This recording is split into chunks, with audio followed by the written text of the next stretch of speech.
자, 예, 전 세계적으로 지금 이제 그 금리 인상이 뭐 줄을 잇고 있습니다. 지금 뭐 우리나라도 예외는 아닌데, 예, 한국도 이제 뭐 지난주에 또 금리를 또 올렸죠. 뭐 그런 것처럼 이제 지금 전 세계적으로 금리 인상이 되면서 이 집값이 영향을 좀 받기 시작하고 있다라는 이제 그런 얘기들이 좀 나오고 있지 않습니까?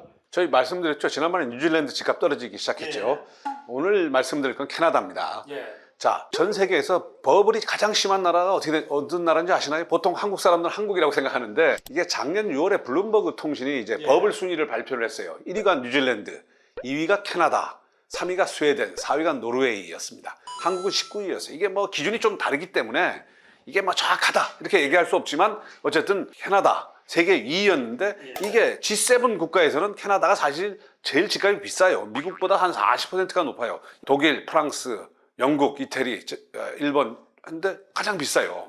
미친 집값 하면 우리 서울이라고 하지만 캐나다 사람들은 미친 집값의 대표적인 장소가 토론토라고 봐요. 밴쿠버 토론토 집값 광란의 파티 끝나나 너무 집값이 많이 올라버렸어요. 한 40%, 한 2년 사이에 한 4, 50% 올랐어요.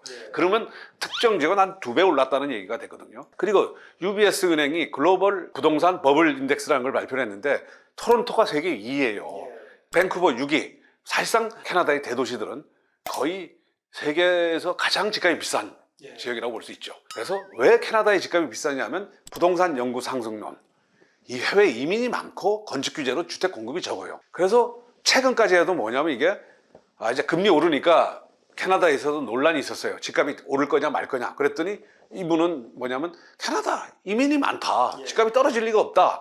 캐나다 부동산 시장 전망 올해도 오를 수밖에 없다. 뭐 이런 금리가 올라도 집값이 오를 거라서 낙관론이 유행했어요. 이거 한국에 비슷한 거 기억 안 나죠? 옛날에 이제 부동산 불패론이 우리 한국에서도 참 확산이 많이 됐었죠. 뭐 최근도 뭐 금리 올라도 집값은 오를 오를 수밖에 것이다라고 없다. 보시는 분들도 있죠 지금. 네. 예. 근데 최근 분위기가 바뀌었어요. 캐나다 현지 이제 교포들이 하는 건데 폭락하는 캐나다 부동산. 불과 한 달 사이에 토론토 부동산 속보 타운하우스 가격 2달 사이에 평균 22.6% 하락. 불과 3개월 만에 14만 불 하락. 도대체 무슨 일이 벌어지고 있을까요? 아, 이분들 말씀 근데 믿을 수가 없을 것 같아요. 전까지는 또 막 오른다고 했다가. 남극의 빙하처럼 녹아내리는 주택시장. 근데 이게 이 양반들이 자의적으로 하는 게 아니라 통계가 나온 거예요. 캐네디안 홈 프라이스 폴 6% in 에프릴 4월 달에 6%가 떨어진 거예요. 실거래 거래 지수 중위 가격으로 보면 한 달에 6%. 이게 사실은 3월부터 정점을 쳐서 약간 내렸는데 4월에 딱 집계를 해보니까 거래량이 26% 감소하면서 거래가 많이 떨어진 거예요. 실제로 보면 이게 하우스 시그마라고 캐나다의 부동산 정보업체가 해봤더니 이게 광역 토론토 지역에 미디안 솔드 프라이스, 그러니까 거래된 중위 가격을 이제 쭉 조사를 해봤더니 타운하우스 같은 경우는 22.6%가 떨어진 거예요. 단독주택은 12.1%. 물론 도심은 좀 덜 떨어졌어요. 이 해설 기사를 봤더니 이게 시장이 2달 전만 하더라도 가장 싼 시장이었다. 누구든지 더 비싼 돈을 내고 지불하려고 했다. 그런데 지금은 왜 그러냐? 우린 공급이 부족하다. 그러니까 집값이 올해도 오를 거다. 금리도 사실은 작년 말부터 금리 오른다고 다 알고 있었거든요. 그럼에도 불구하고 우리는 캐나다는 주택이 부족해. 그다음에 팬데믹 끝나면 외국인들 돌아올 거 아니야. 그러면 집값이 다시 폭등할 거야. 이런 논리가 있었어요. 여기 중개업자가 문자 그대로 하룻밤 사이에 분위기가 바뀌었다. 매수 희망자들은 이제 집값이 더 떨어진다고 보고 지켜보고 있다. 또 살려는 사람은 오늘 살 필요 없다. 이제 더 기다리자. 그러면서 집값이 이제 떨어지고 있다는 거예요. 캐나다의 대표적인 집값 부동산 불편의 근거는 뭐냐면 선진국 중에 1000명당 주택 가구 수가 좀 작아요. 프랑스, 독일, 재팬, 영국보다 작아요. 그러니까 건축 규제는 심하고 그래서 집값은 더 오를 수밖에 없다. 그래서 캐나다 정부가 앞으로 매년 40만 가구 주택 공급하겠다. 10년간.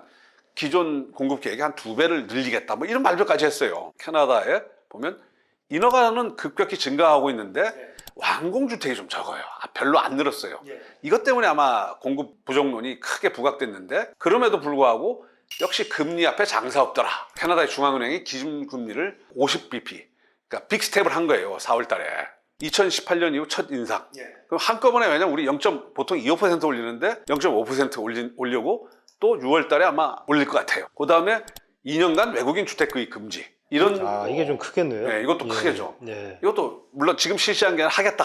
원래 외국인, 그다음에 외국인 취득세라는 게 있어요. 여기는 지역보다 15%에서 20% 정도 했는데 이 중국인 때문에 집 올린다고 해가지고 원래 외국인 취득세라는 걸 뒀어요. 이것도 더 강화하겠다. 이러면서 지금 막 그 가격이 떨어지고 있는 거예요. 여러 요인이 좀 겹쳤네요. 겹쳤습니다. 예. 그리고 여기가 좀 특징이 뭐냐면 미국은 고정금리지 않습니까? 30년. 여기 보통 한 5년 정도 고정금리예요. 그러다 보니까 미국이 상대적으로 금리를 모기지 받으신 분들은 입장에서는 금리 올려도 나 30년이니까 버티자. 예. 근데 여기만 해도 한 5년 되니까 심리적으로 충격을 좀 많이 받는 것 같아요. 약간 변동 금리 약간 느낌이 좀 나네요. 그다음에 지난번에 한번 소개시켜줬던 뉴질랜드 세계 거품 1위 국가. 거의 한국하고 비슷해요. 주택이 재테크 수단으로 봐요. 선진국에서 물론 뭐 재테크가 아니지는 않지만 그다음에 노후 준비는 임대주택으로 하자. 중국 이민으로 집값 절대 떨어지지 않는다. 뭐 이런 게 있어요. 근데 지난번에 한번 소개해주셨지만 뉴질랜드 탄광 속의 카나리아다. 세계 집값의 어떤 전초기지다. 임대료 상승하고 뭐 이런 여러 가지 그것 때문에 집값이 굉장히 비싸죠. 근데 여기도 봤더니 자 뉴질랜드 3개월간 평균 마이너스 3.5% 떨어졌어요. 오클랜드 주택 수요가 가장 많은 오클랜드가 약 5.4%. 웰링턴도 보면 3개월간 6.2% 평균. 그중에서 웰링턴 시티는 8.7%나 떨어졌어요. 많이 떨어졌네요. 한 달에 5.9% 떨어졌고 그래서 원이어로 봐도 마이너스 10% 떨어졌어요. 지난달에 저희가 소개시켜 줄 때만 하더라도 이게 뭐 일시 조정이 아니겠냐 이런 관측도 있었을 거 아닙니까? 근데 지금은 확실히 하락세다? 하락세로 자리 잡은 것 같아요. 그래서 뭐 뉴질랜드에 내년에도 한 20% 하락할 것이다. 작년 수준에 복귀하는 거 아니냐 이런 전망들이 나오더라고요. 그러면서 뉴질랜드 폰지 게임이다. 왜냐하면 집값이 너무 올라가지고 사실은 우리가 이 집값이 오른다는 건 누군가 계속 사줘야 오를 거 아닙니까? 근데 100만 불 할 때는 사주는 사람이 있었는데 150만 불, 200만 불 됐을 때 계속 더 사줄 사람이 있느냐? 그러니까 단기간에 이게 집값이 폭락한다기보다는 너무 급하게 오르면 뭐 실제 폰지는 아니지만 여튼 이건 폰지 게임과 같은 예, 그런 정도로 이렇게 예. 뭐 뉴질랜드의 집값은 뭐냐면 역시 금리가 오르는 거죠. 뭐 한 3.5%이 정도 하다가 지금 뭐 5.5%. 그럼 계속 또 오를 거예요. 여기도 2년 고정금리. 미국과 달리 2년 고정금리다 보니까 금리의 인상의 영향을 훨씬 많이 받아요. 그다음에 호주, 시드니, 멜버른 집값도 이제 떨어지기 시작했습니다. 호주 보면 여기 그레이트 시드니에 요거는 방 하나짜리 뭐 8.5% 이게 다 평균이 아니고 지역별로 다른 방 2개짜리 뭐 이렇게 보면 여기는 소형 부위 타격을 많이 받았어요. 뭐 방이 많은 것들은 좀 덜 떨어졌고 지역별로 차이가 나지만 크게 떨어지기 시작하는 곳들이 나타나더라. 그다음에 우리 아까 말씀 앞에 보면 주택법을 4위 국가 스웨덴 거기도 지금 이제 좀 떨어지기 시작했어요. 역시 이것도 금리의 영향인 것 같아요. 그다음에 주택법을 순위 6위 국가 덴마크도 이미 이제 하락하기 시작했어요. 그다음에 영국에서도 지금 아직 떨어진 건 아니지만 약간 셀러들이 가격을 낮추기 시작했다고 합니다. 호가를 좀 낮춘다. 그다음에 아까 말씀 금리 올라도 집값 오른다는 논리가 한국과 함께 있는 나라가 미국인데 미국은 좀 특수성이 있어요. 왜냐하면 30년 이상 고정금리 대출 비중이 87.6%나 돼요. 그러니까 굳이 집을 가지고 있는 사람들이 물건을 내놓을 이유가 별로 없어요. 30년이니까요. 근데 여기도 보시면 최근 뉴스인데 판매 물량들이 가격 조정의 조짐을 보이고 있습니다. 그러니까 매물들이 한 9% 지난주에 비해서 9%가 늘어났어요. 그렇게 되면 어떻게 되냐면 4주 전에 비하면 2배 정도 늘어난 거라는 거예요. 그리고 이 요구하는 가격이 5채 중에 한 채들이 낮추기 시작했다는 겁니다. 그러니까 약간 미국에서도 지금 조짐이 보이고 있어요. 그러니까 지금 금리 올라도 집값 오른다. 물론 우리 지난번에 설명드렸지만 집값을 결정하는 게 예, 여러 가지 요인이 있습니다. 요즘 예. 그 중에서 근데 금리가 올라도 다른 요인들이 너무 세면 집값을 하락시킬 요인이 있고 금리도 올라가면 집값은 당연히 떨어지겠죠. 그래서 지금 저희들이 보시면 아시겠지만 전 세계에서 주택법을 1, 2, 3, 4 이런 나라들이 가장 먼저 조정을 보이기 시작한 것 같아요. 그래서 뭐 외신에서는 그렇게 보도를 하고 있죠. 광란의 파티, 프렌지 파티, 집값 파티 끝난 거 아니냐라는 얘기도 나오고 있습니다. 그러니까 이제 뭐 상대적으로는 이제 좀 영국이나 미국처럼 조금 이제 시장이 좀 더 큰 나라들은 금리의 영향을 좀 덜 받는 나라들은 아직은 조금 좀 지켜봐야 되는 상황이고 그 외에 금리 영향이 바로 직격으로 좀 맞을 수 있는 나라, 영향이 미치는 시장 규모가 좀 작은 스웨덴이라든지 뉴질랜드라든지 캐나다 이런 나라들이 이제 바로 이제 금리의 영향을 직격으로 받았다. 이렇게 봐야 되겠네요. 그러니까. 이 나라들의 지금까지 집값이 많이 오른 요인 중에 하나가 주택 공급 부족론이에요. 여기 건축 규제가 굉장히 세요. 세가지고 우리는 또 외국 이민은 많은데 그래서 항상 집값이 오를 수밖에 없다. 근데 이제 결국은 이제 그 두 가지 아까 말씀하신 이제 금리가 이제 좀 급격하게 오르는 측면, 그 다음에 외국인들의 어떤 그 주택 구입이 이제 수요가 뒷받침을 해줘야 되는데 그 부분이 좀 막히는 거 이런 것들이 좀 뭔가 이제 투자 심리를 좀 급격하게 위축시켰다. 예. 이렇게 봐야 되겠네요. 예. 그러니까 그 나라들도 그러니까 끊임없이 집을 누군가 사줘야 돼요. 그렇죠.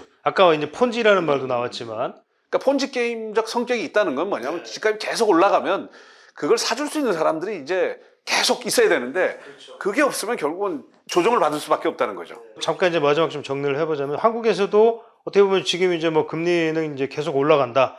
뭐 심지어 뭐 지금 2.25도 아니고 2.5까지 기준금리를 올리겠다.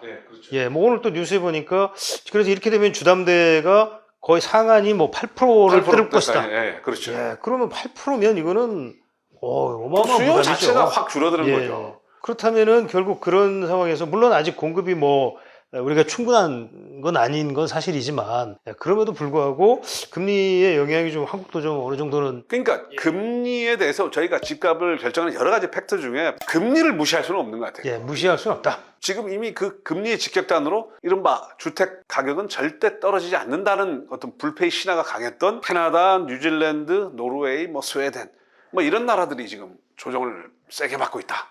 그렇다면 이런 분위기가 영국, 미국으로 확산되고 그러면 또 한국도 영향을 받을 수밖에 없다라는 거죠. 오늘은 하여간 뭐 이 광란의 파티가 끝났다. 라고 외신에서 그렇게 전하더라고요. 그래서 이거 하룻밤 사이에 분위기가 확 바뀌었다. 그러니까 시장이라는 게 막 끊임없이 오를 것 같지만 아니 캐나다에 있는 사람들이 지난달만 하더라도 우린 집값 절대 안 떨어질 거야.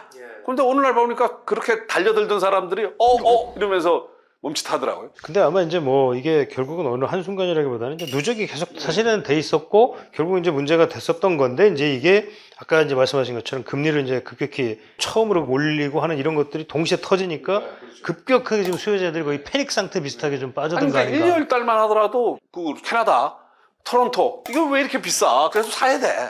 사람들이 대부분 그런 심리를 가지고 있었는데 갑자기 어느 순간 사람들이 지금은 아닌 것 같아. 그러니까 우리도 사실은 지금 우리 심리가 그럴 가능성도 있습니다. 사실. 한번 바뀌기 시작하면 방향을 한번 어쩔 수 틀는 없죠. 거예요. 그게 위험하다는 거예요. 저희도 그런 것들을 좀 염두에 두고 투자자 여러분들 좀 의사결정을 하실 때 좀 참고를 하시면 좋을 것 같습니다. 그러니까 지금 한국에서도 문제가 되는 게 매물수가 늘어나고 있잖아요. 근데 이게 무엇을 의미하는지는 한두 달 지나보면 우리가 알겠죠. 지금은 모르죠. 결과론적으로 이제 그때 그게 이런 신호였어 신호였다. 라고 이제 생각이 들겠죠. 그런 것들을 좀 염두에 좀 잘 두시고 시장 흐름을 조금 더 이렇게 좀 자세하게 꾸준하게 좀 모니터링을 좀 하시는 게 좀 필요할 것 같습니다.